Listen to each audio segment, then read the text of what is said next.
নমস্কার। সবাই কেমন আছেন? আশা করি ঠাকুরমা স্বামীজির কৃপায় সবাই ভালো আছেন। পূর্বজন্ম সম্বন্ধে আমাদের একেকজনের একেক রকমের ধারণা আছে। এই নিয়ে বিভিন্ন মতভেদও আছে। আমরা কেউ ভাবি পূর্বজন্ম আছে, কেউ ভাবি পূর্বজন্ম নেই। তো স্বামীজি এই ধারণাটাকে পরিষ্কার করে দেওয়ার জন্য বিজ্ঞানসম্মতভাবে প্রমাণ করে দিয়েছেন যে পূর্বজন্ম আছে কি নেই। তো চলুন আজকে আমরা সেটাই জেনে নেব।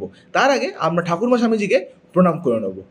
ओम स्थापकाय च धर्मस्य सर्वधर्मस्वरूपिणे अवतार वरिष्ठाय रामकृष्णाय ते नमः।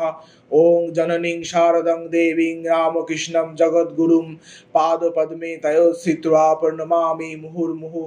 ओं नमः श्रीजतिराजाय विवेकानन्दसूरये सच्चित्सुखस्वरूपाय स्वामिने तापोहारिणे। চলুন পাঠ শুরু করা যাক। দেহ মনের প্রবণতা মাতা পিতার দেহ মনের প্রবণতা হইতেই উত্তরাধিকার সূত্রে লব্ধ হয় নাকি? দেখা যাইতেছে যে দুইটি সত্তা সমান্তরাল রেখায় বর্তমান, একটি মন অপরটি স্থূল পদার্থ। যদি জড় ও জড়ের বিকার দ্বারাই আমাদের অন্তর্নিহিত সকল ভাব যথেষ্টভাবে ব্যাখ্যাত হয়, তবে আর আত্মার অস্তিত্ব স্বীকার করিবার কোনো আবশ্যকতা থাকিতে পারে না।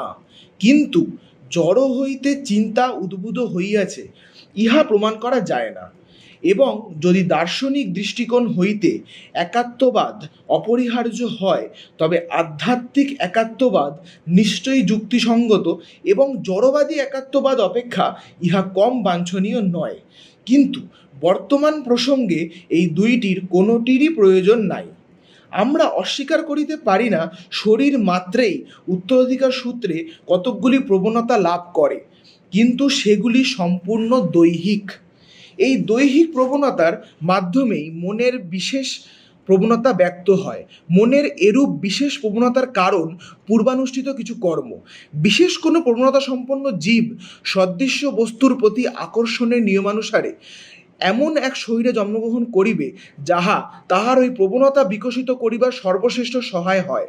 ইহা সম্পূর্ণভাবে বিজ্ঞানসম্মত, কারণ বিজ্ঞান অভ্যেস দ্বারা সব কিছু ব্যাখ্যা করিতে চায়। অভ্যেস আবার পুনঃ পুনঃ অনুষ্ঠানের ফল।